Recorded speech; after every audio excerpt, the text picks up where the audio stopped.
गीतसाराय गीततत्त्वाय गीतगोत्राय धीमहि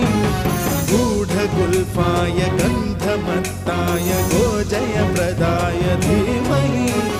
गुणातीताय गुणाधीशाय गुणप्रविष्टाय धीमहि एकदन्ताय वक्रतुण्डाय गौरीतनयाय धीमहि गजेशानाय भालचन्द्राय श्री